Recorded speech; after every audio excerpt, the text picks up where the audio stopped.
Hello, everybody. Today we're going to be sitting down with Nana Obeng, a powerhouse in operation consulting and the founder of High Point Consulting. With over 20 years of experience spanning consulting, manufacturing, and entrepreneurship, Nana specializes in helping businesses, particularly women led companies, optimize operations and scale sustainably. From navigating challenges of building a business to mastering the art of execution, Nana brings a wealth of knowledge that can help you rethink how to run your business. If you ever felt overwhelmed by inefficiencies or wondered when to bring in an operations expert, this episode is packed with actionable advice. So let's dive in. So, what are the top three things people get wrong about operations? So I would say the top three things that people usually get wrong is the first one is executing without a strategy. So executing on a lot of tasks helps us to feel better because we feel like we're doing something, right? We're getting ahead of the game, whatever that game happens to be. But the challenge there is you could be executing tasks, but putting effort into the wrong places, right? When you have strategy, you know what the plan is, and where you need to put that effort in order to achieve the ultimate goals of that plan. The other thing is that a lot of business owners don't take time to think about what they are measuring in their business. So there are no measurements to say, okay, this is our target, this is how we are doing in this moment in order to improve on the business. So moving around without any measurement to understand really how you're doing as a business.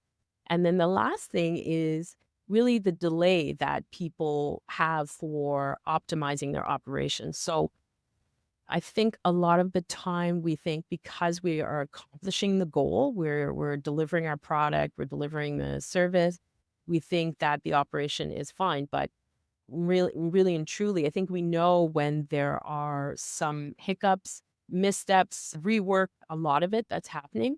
And we sort of brush it over and think, well, it's fine for now. The challenge there is the longer you delay in implementing some sort of, optimization or review of your operations, the more time is lost. And ultimately, there's a lot of cost associated with that.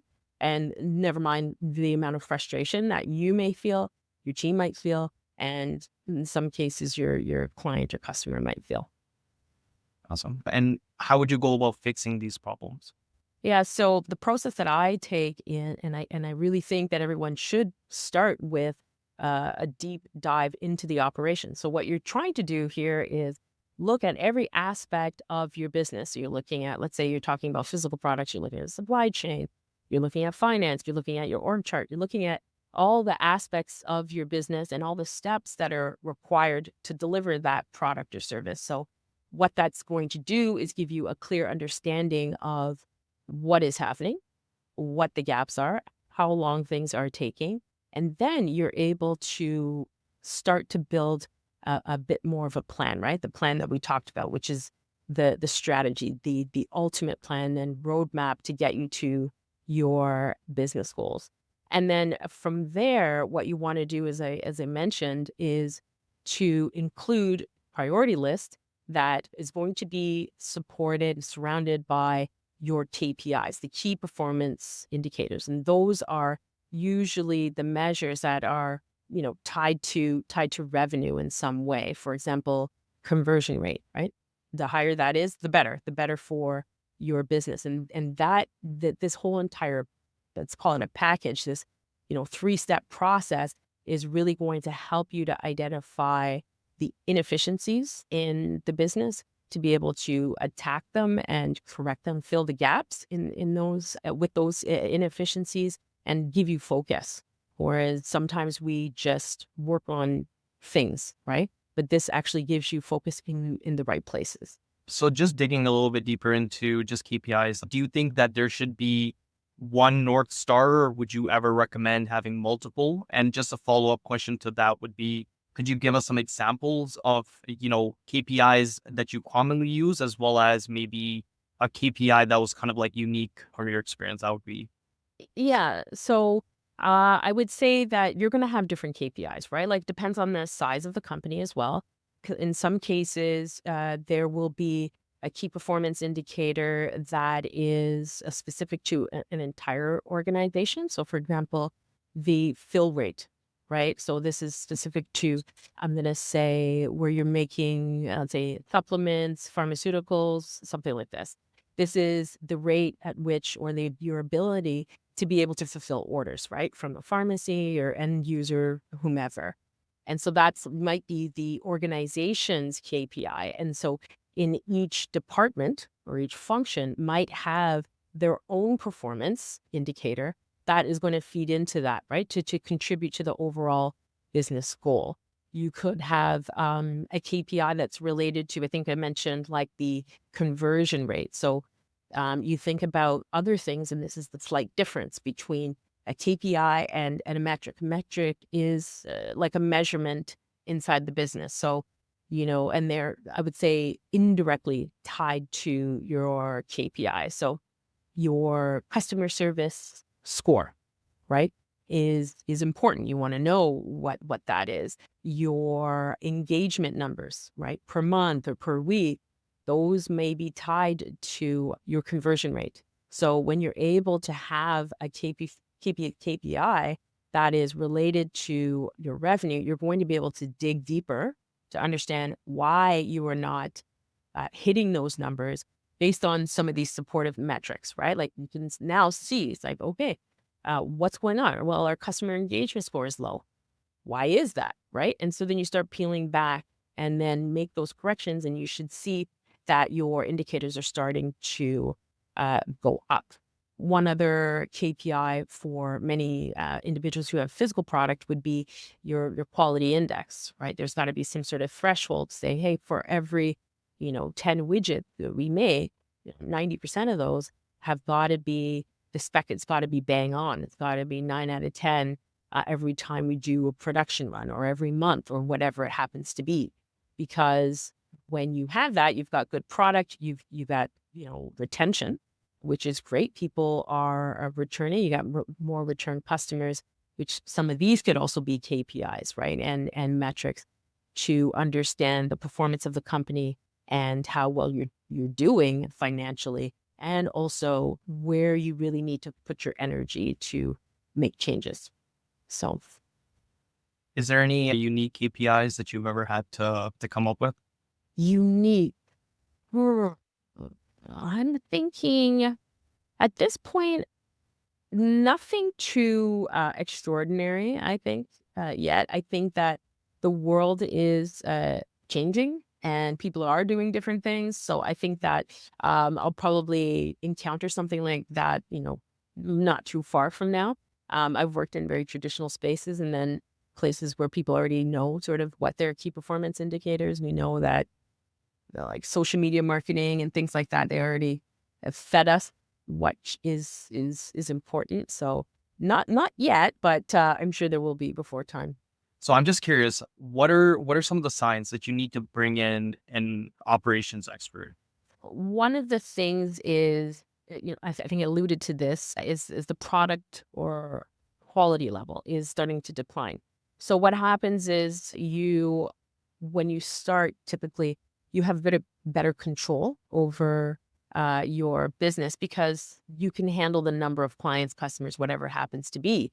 For example, if you're making pizza by scratch, like by hand, and you have a handful of customers, yes, every single one of those pizzas is going to be perfect because you can put a lot of effort into it. But as the volume starts to increase, you have to start making changes, right, to get the consistency in that quality and in the quality of the product. So one of the things is that as the business is starting to ramp up, there is usually a decline in the quality level or the service level.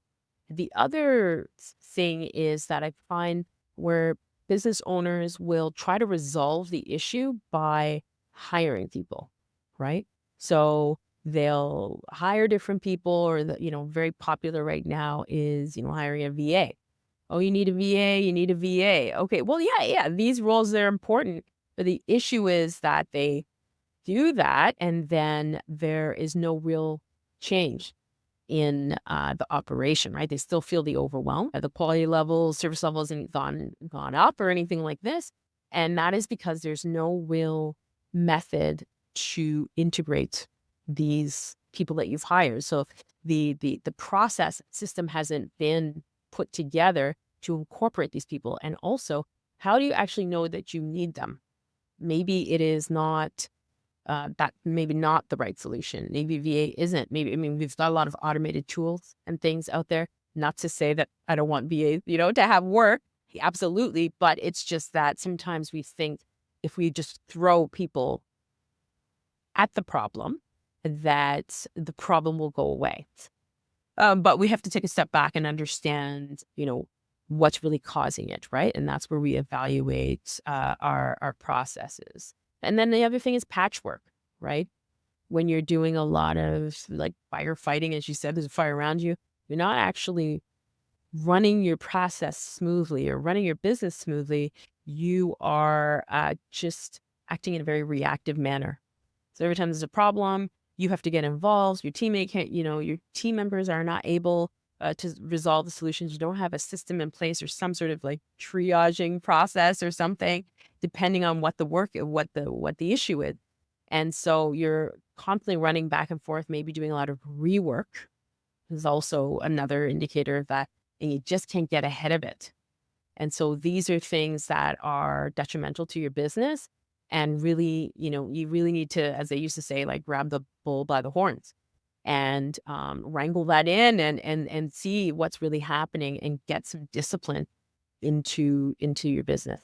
So when I think of companies and I think of first hires, I think of, there needs to be someone who's heading up the technical side, someone who needs to head up the sales and marketing side so that that cash flow is coming in. And then when I think that the company is getting more established or is getting bigger, that's when you bring in the operations. That's when you bring in the HR.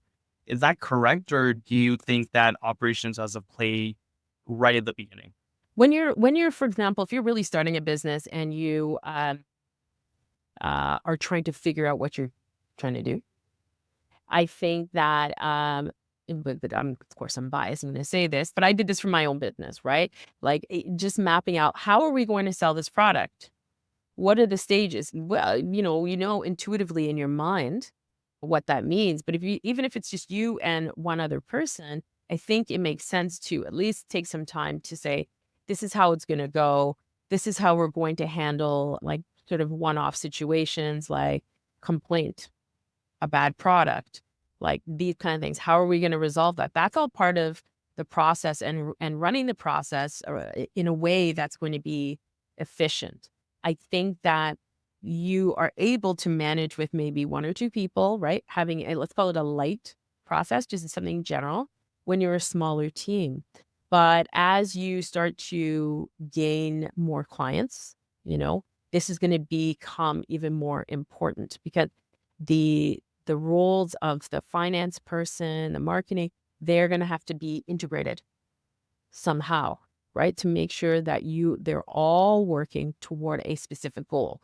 And I mean, a lot of people will say, well, we are all working the same goal. We're trying to sell widgets or whatever, obviously. But when you don't have a concrete way of sort of stating what the actual goal is and all agreeing and how we're going to get there, because, a lot of time you have, let's say the CEO or whoever the owner is has some lofty ambitions.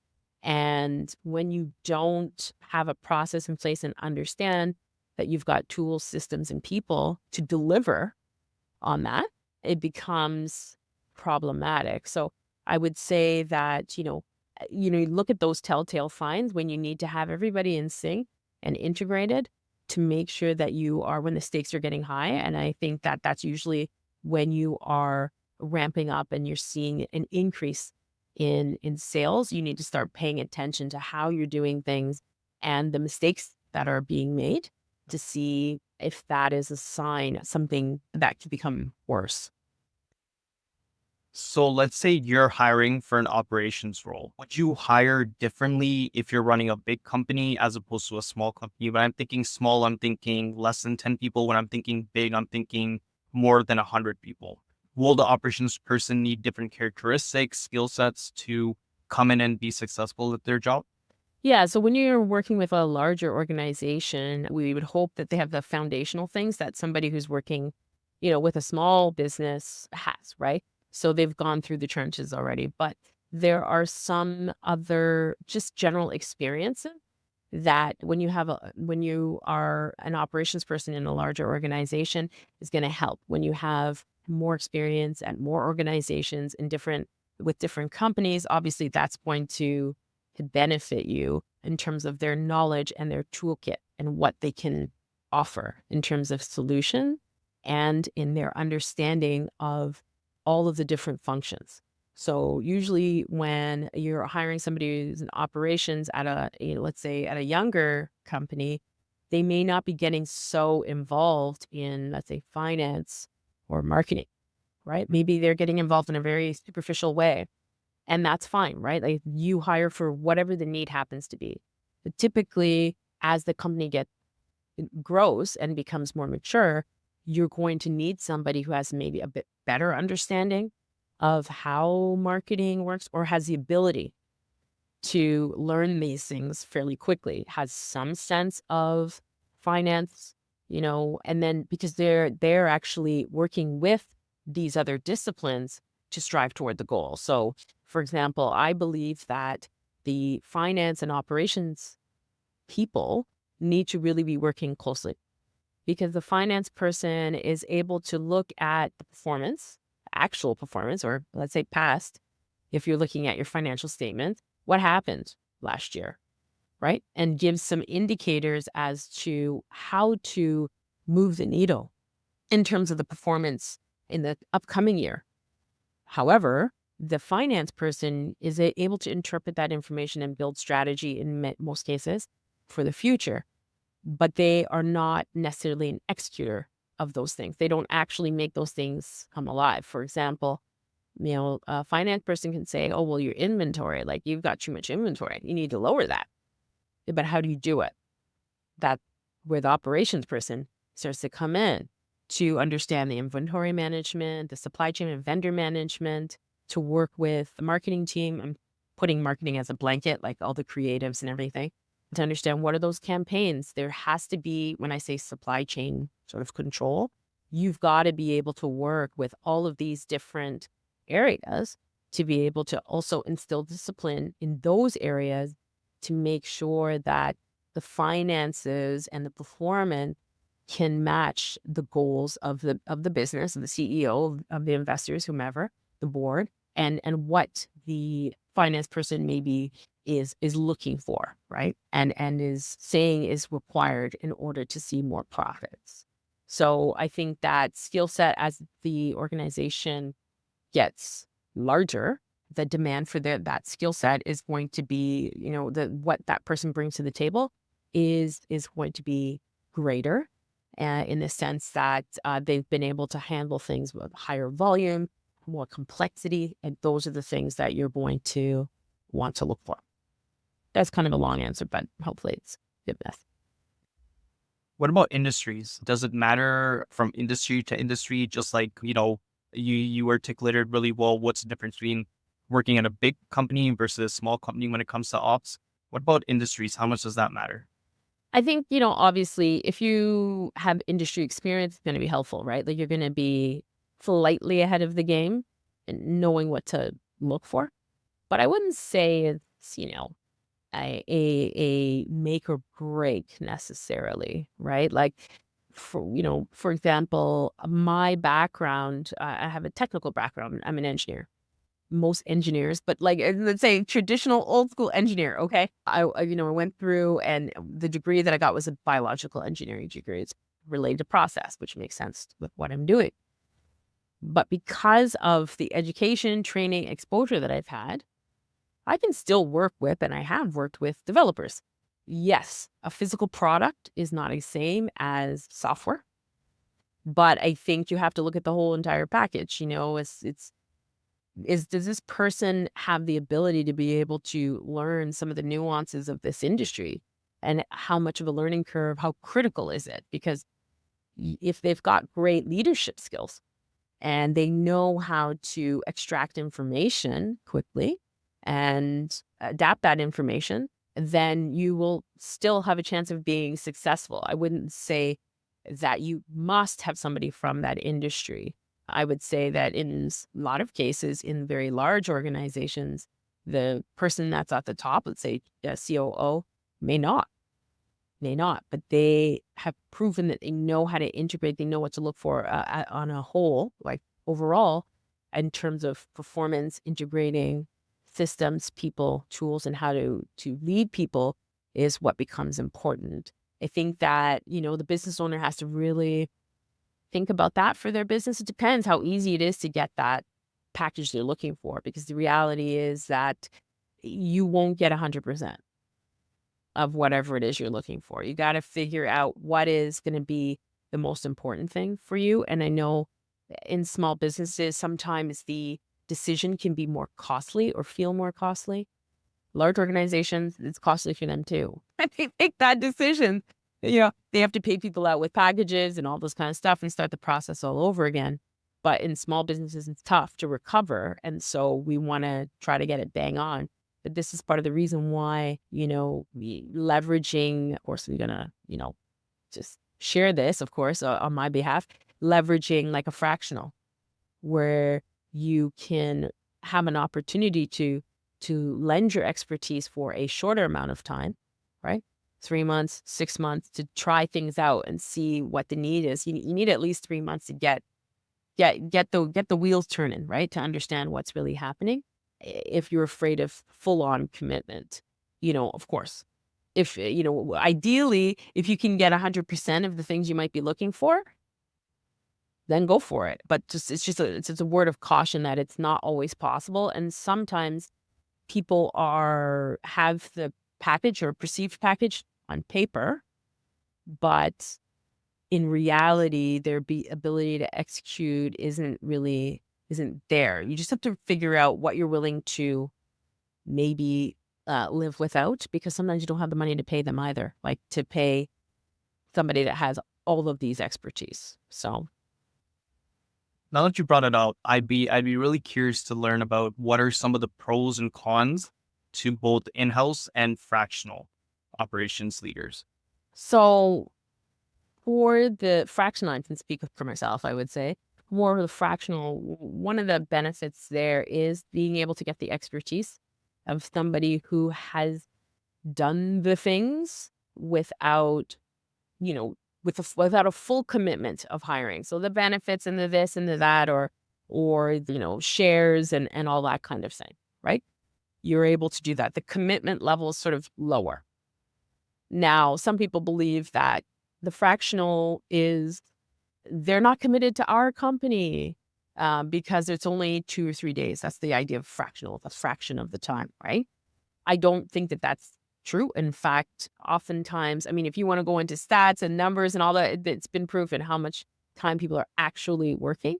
And oftentimes when you are focused on a particular project, you are focused on that project and committed to getting it done. It is also is the responsibility of whoever's hiring is to hold that person accountable if they're not delivering what you expect and you have not made that clear of what the expectation is in the beginning. Well, there's some ownership that has to go there. But with the fractional, the benefit is getting the expertise very quickly and not having to commit to something very long term if you feel it's not the right fit or it doesn't work. And really and truly should be a long-term relationship. So let's say you have a specific project, you need the support immediately, and it's going to go for 1 year. You don't necessarily want to hire somebody because specifically I have this particular need. I don't want to hire them. What are they going to do after that? And so you would probably lean into working with a fractional, and that becomes what should become a long-term relationship. So if you had other questions about the business, this person already knows your business. They know you, they know the personalities. You should be able to reach out to them and, ask for some advice or some pointers, right? Down the line. So that's the pro. The con is, that it's a few days a week. Typically fractionals like myself are interested in having agency over our employment, and we love the variety in the work that we do. And so for some people, it is very hard for them to pay somebody who is not, sort of committed to them 100% of the time. Kind of like the battle we have right now with working in office versus remote. People are like, well, I'm doing the same job at home. Why do I have to come into the office? Well, it's a change in mindsets, change in, your personal comfort level that's there. And so some people are not really interested in that and feel that the commitment investment that they need from an individual, they want them to be, let's say, for lack of a better term, sold out for the organization. And, can you really get that from a fractional? I would say yes, for the time that they're working for you. It's not that they don't care about what you're doing because they want to be successful. That means you're successful, they're successful, right? The con or the pros of the full-time person obviously is what I shared, is that that person is supposedly sold out for the organization, because you'll talk to a lot of people, they work full time, but they don't they care too much about their employer or what they're doing, right? They can do the job, but they do the minimum. And so, if you feel that that is a better fit for you, it's going to make you feel better, then that's definitely going to be a pro. If you get the right person who's really going to be committed to you and they feel it is long-term-ish commitment and they want a long-term commitment, you want a long-term, then it's a good relationship. Like, we're in this for 5 years or whatever it happens to be, then that's going to be a more of a benefit and something that you want to consider as hiring somebody full-time, because we've got a plan here and it's at least 5 years and we need the same person on this. Now, I've heard of fractionals working for several years for an organization, but only for 2-3 days a week, because the scope starts to change, right? Like, we've graduated from this project, we have a new one, but it's related. So they continue to work for that organization. The con, I think there's lots of cons that we could probably think of for a full-time person. But I think really what it can come down to is you got to really figure out what the business needs and what they can afford, what makes sense, what really makes sense for your organization. Like, fractionals in very large corporations is becoming more common, particularly in finance, because it's just too much, and there is an abundance of them. Operations is more probably common for large organizations because what's happening in the business, right? And they're concerned about conflict of interest or that kind of a thing. You're embedded in everything. But I mean, finance people have that same responsibility, right? There's legal documents that we can sign to resolve some of those things. So there's pros and cons to both. It really depends on what the need is of your business and what your comfort level is. So, good answer. I had a question about something that you said. The question was regarding a benefit that you listed for fractional people, which is they get to work on multiple projects. I'm curious as to why that would be a benefit for the company if you're working on 2 other projects. Okay, I was sorry. I was being selfish. I thought that's a benefit to the fractional. It's not a benefit necessarily. It could be. It really depends. Like, I think that the more knowledge and skill, of course, we know that there's confidentiality and all that's happening across all the organizations that you work for.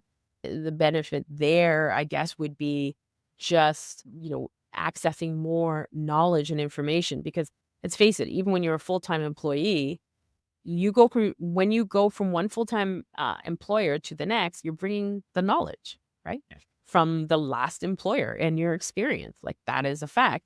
And in the fractional space, I think that, your toolkit is going to be just filled with all kinds of things, and your network and I'm not saying network for the fractional to find, other work, but really to access and understand what are the other resources that maybe you were not aware of that you can also share with a client, future, present. And so that I think, and if you think about it, I mean, some people say fractional is like a form of consultant. And I would say, yeah, it's a form of consulting in some ways. And if you think about the big five consulting firms, like that is how they acquire their knowledge too, right? Is they work for lots of different people. I mean, that's how they acquire the knowledge. They see what people are doing in different places and they morph it. You look at best practices and things like that. There's all kinds of things. But the information, the resources, that knowledge is flowing back and forth. Again, I think, for a business owner to hire a fractional, it's going to be dependent on what their need is and the comfort level there. Yeah, it almost seems like you should be charging a premium because you work with other clients because, it's about repetitions. How many repetitions can you get in? How many different situations can you expose yourself to? Exactly. Certain markets are hit, certain industries are hit in different ways before other industries. So, yeah, definitely something that they should be paying the proof. I'm gonna think about that. I'm gonna think about that. But yeah, anyway. So, how does someone prepare to work with an operations expert? Yeah, I would say the preparation is understanding some level of your pain points, right? And so what are the problems you're experiencing? What have you done to this point, right? Some people have hired fractionals in the past, maybe it didn't work. You want to get that full understanding, or I would like to get that full understanding of what have you tried, right? Understanding that. Understand what you think, excuse me, what you think you want me to do in your mind, where and they're tied, right, to the pain points.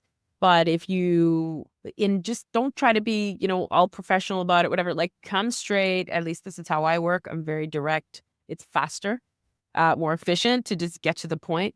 You know, just share about what you're frustrated with or the things you don't want to do.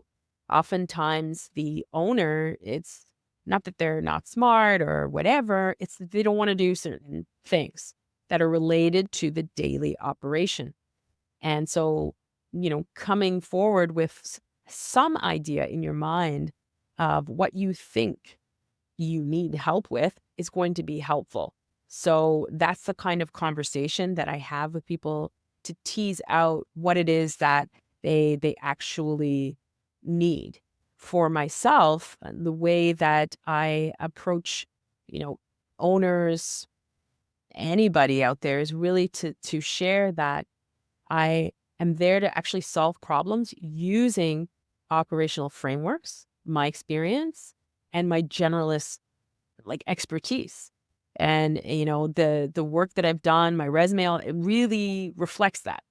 And so that is how I approach the different organizations and owners is that and truly, really and truly what I'm trying to do is help you to solve some problems. So sometimes the issue is getting some focus and priority in terms of what the business is really even about. Like this is, maybe an earlier stage company. And maybe that's the real problem. That maybe is like there's not a real clarity or focus on like products or whatever services that you're offering. And because of the skill set and the experience that I have, I can help you to tease that out using frameworks, tools, best practices that I'm aware of and that are out there to bring that out. And then we can say, okay, we're adding this into the business now. Let's look at that business as a whole, right? And so that is kind of the way that I approach things. And this is why it's good to have conversation, to understand like what are those challenges. It's not for me in the business that I offer, not strictly about, okay, we're looking from A to B, measuring the time, let's get some efficiency. That's very much like a Six Sigma, lean Six Sigma kind of an operation. But I look at business operations, I look at problems that are there to be solved where I can use these frameworks and apply them to solve those problems to then improve the efficiency of the organization and hit those business goals. The last thing I'll say is when somebody is coming to me, what they should really expect is and prepare for is a partnership. And so oftentimes, you say you're hiring a consultant. And the idea is that, okay, well, I'm paying you a lot of money. Do the thing. Just go out there, do the thing. They come back with a slide deck or whatever. I'm talking big five, right? Management consultants or something. And the way that I work and the size of companies that I work for, this is more of a partnership. So it means that we need to be honest and direct with each other. I'm there to be a thought partner. How do you really want to move this business forward? Like, I love business. And when I'm a part of one to do work, I want that business to win and to succeed. And so I can't help but put some of my own, energy and emotion into it, which means, I'm not going to take over your business, but I am going to tell you the truth about certain things, right? Like, this person is not equipped to do this job, right? And maybe you need to think about that. Yes, I get it. The person's your cousin. But, you know, being direct and honest is what you can expect. And that's the kind of service offering partnership that I like to have. And I find it works well, and it allows the owner to really let down their guard a little bit and not feel like, oh, this person's going to reveal every bad thing that I've like everything I do wrong, which is completely not even true, because you're able to run the business, establish it. That in itself is a win. So, yeah. I wanted to inquire a little bit more about how long the planning stage is, where you're kind of, gaining the client's trust, you're kind of learning more about their business, and how long is the actual executing? Like when does the information collection end, and when does the rollout actually? So I'd say in that sort of information gathering could be about a month. And so what you're doing is, in some cases, doing some interviews, looking at the existing processes, platforms, whatever information that's available to be reviewed, to map things out, dig deep, do some research about, not necessarily the company, but maybe that space, like in terms of competitive landscape, all of that, right? Maybe you want to, this is how I work. I might want to know a little bit more about competitors and what people are doing out there to see how you stack up. And so looking at all of these things, most of the time spending inside the business, obviously, understanding who are your vendors, how are you managing them, what are the processes there. It's a combination of accessing the information, reading the information, interviewing people. Sometimes you have to talk to external suppliers as well to understand what is truly happening. So that beginning stage is probably about a month.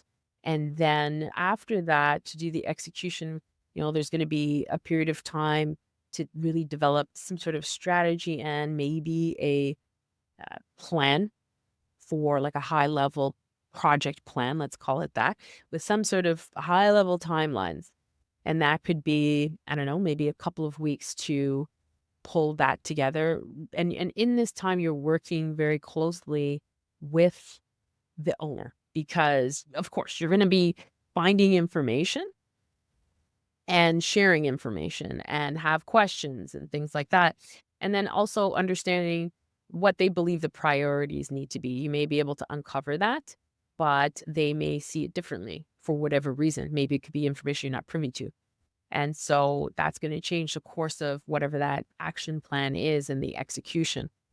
And the execution piece, I can't say what that number is, because it really depends what you find, right? Like, sometimes you go in and you're just digging for information, but the reality is sometimes there's a lot of, I wouldn't say stepping backward, but there's a lot of correction that needs to happen.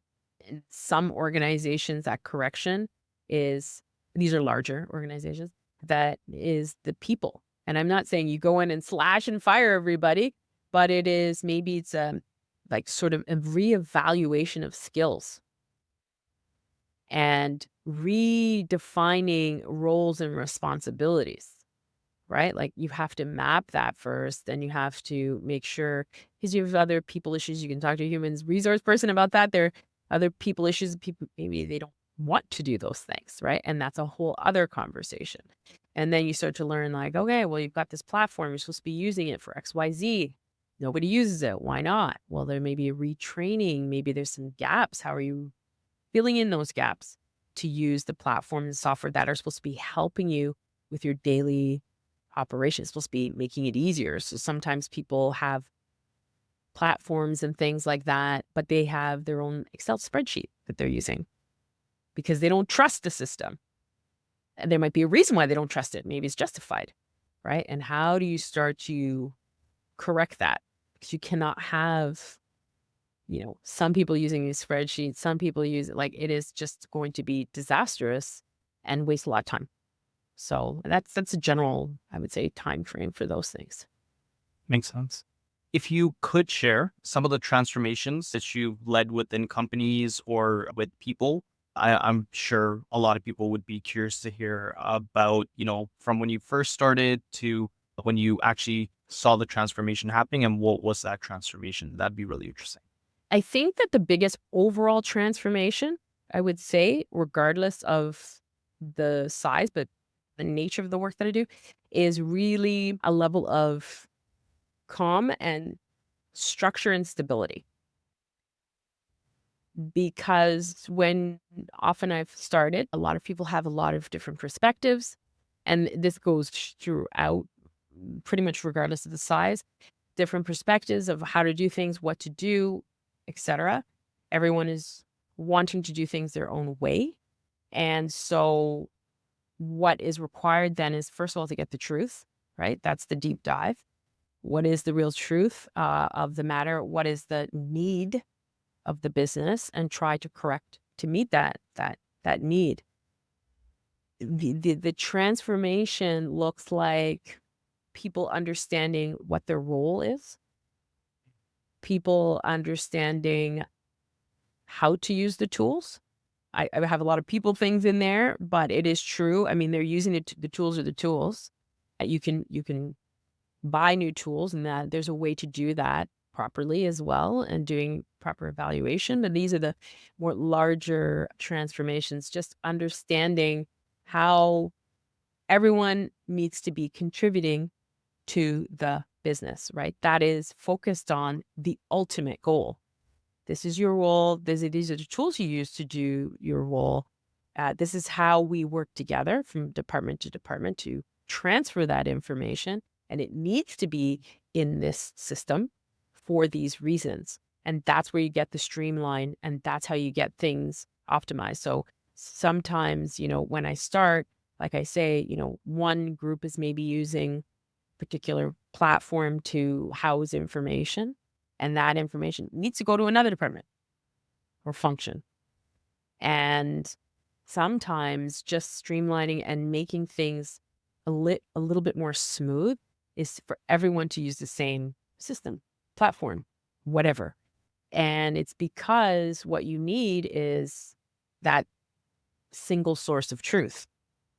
You need to be able to rely and know, and if this is really, say, for, smaller organizations, you can have the CEO go themselves and go and look for the information. It's not like, an organization of 3,000 people where they just ask their subordinate to bring the information to them, and they're in the background, like sorting it out and making it look nice.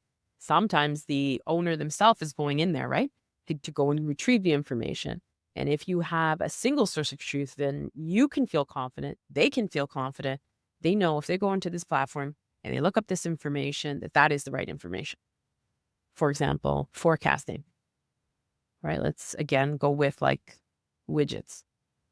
Well, everyone has different numbers for different reasons. The finance person might have certain numbers. The people who are either buying the widgets or making the widgets have certain numbers because they peel it back. They're like, that's not realistic. Or, they have their own thing and they change to really be able to, let's say, schedule the right number of people to do the work. You can't have inflated things, right? But when you go to your investor, or your board, those numbers are maybe a bit higher, right? So you need to come together as to where does that information, what's the system, what's the process to have the data, the information stored, and what does it include? Even in finance, like these are the numbers. Okay, what are the how did you get to these numbers? You don't need to tell me all the ins and outs, but what is included in the numbers? So at least we all know what we're looking at, right? Then it makes sense. And so having things more organized, having a feeling of calm because you know you can trust the information. If you had to backtrack to find errors and where things went wrong, there is a much more lean way to do that if you have a process in place and if you backtrack and try to find challenges and you find people are not, they're deviating from the process, that's where more training, coaching, or try to understand what's the reality or what's the issue there of why they're deviating. And so I would say that overall it's just more a feeling of we know really what we're doing, like everyone knows what we're doing, where to find the information, and how we move forward. You go to any large organization, that's how they function. Costco, restaurant, let's go McDonald's. Okay. They got a system in place. Everyone has a role. You know what it is. If this happens, they go to report to this person. If this happens, yes, of course, in small, very small organizations, there's only a couple people, right? You don't have such strict rules, but even between two people, sometimes you have to say, okay, you are going to handle X and I will handle Y because that's my expertise and I have time to do it and I'm this and I'm not. Even that little clarity as to how you're going to handle things is going to help quite a bit. So really having greater confidence and calm about what you're doing every day and the confidence to know you can make real decisions like about the future, right? You've got real information that you can rely on and you can access and also share with whoever is asking for it, usually somebody who's going to give you money, that you can feel confident about to make future decisions about where the business is going and use that to now support this scaling of the business. So Makes sense. Speed's the name of the game. But with things changing as fast as they yeah, are, if you need 3 months to make a decision, like you might be out of business for them. right. And also on top of that, I would say it's like you got to make the decision fast. It can't always be, well, it's maybe the major decision maker is going to be the owner.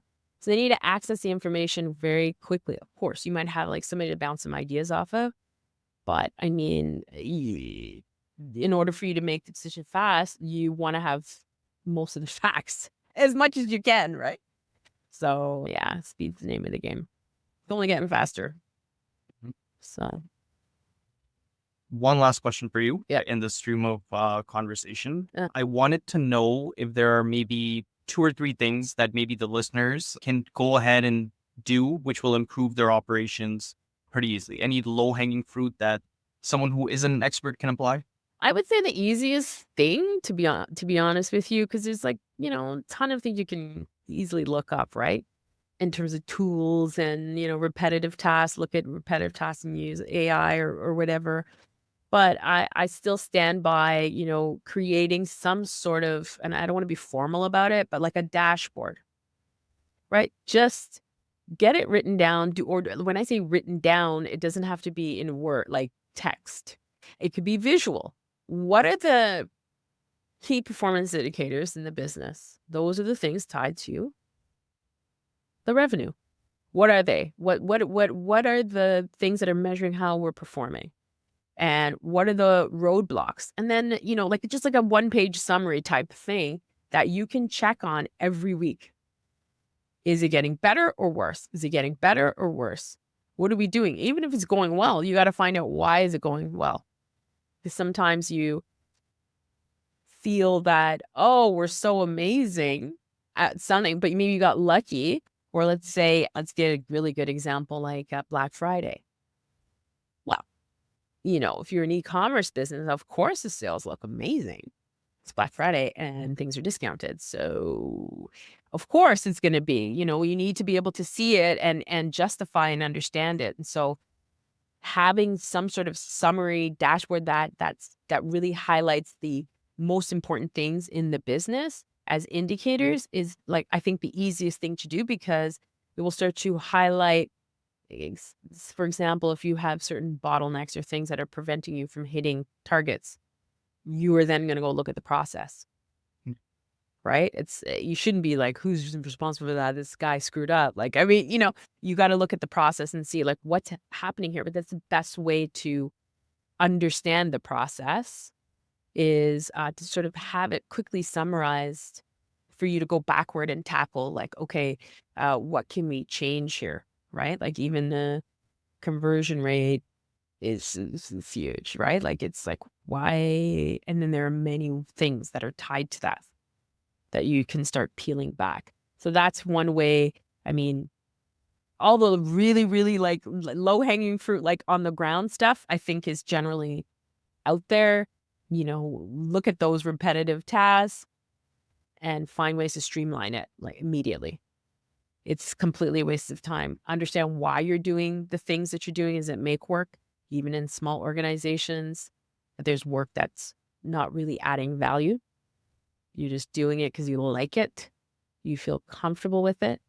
It's not really adding value. And also, one of the things that I really love is finding a method to get customer feedback. You need a loop, because when you understand how your customers feel about your service or your products, then that's going to help you to go back into your process and say, they're like, wow, this chapstick is not really moisturizing. I don't know. Then you go back to the process and understand why that is. Right. So, but yeah, that's what I think. Awesome. That's it for this part. So much for all that information. No problem. No problem. Awesome. Do you want to let people know how they can maybe get in touch with you if they want to keep the conversation going? Yeah, I would be very happy to speak to anybody who's interested in what I do and how I can support their business. You can find me on LinkedIn, which is the easiest way. Just message me there. I'm very active. I think that's probably the best way to find me and reach out to me. Okay, awesome. I'll be sure to tag. Okay, thanks so much.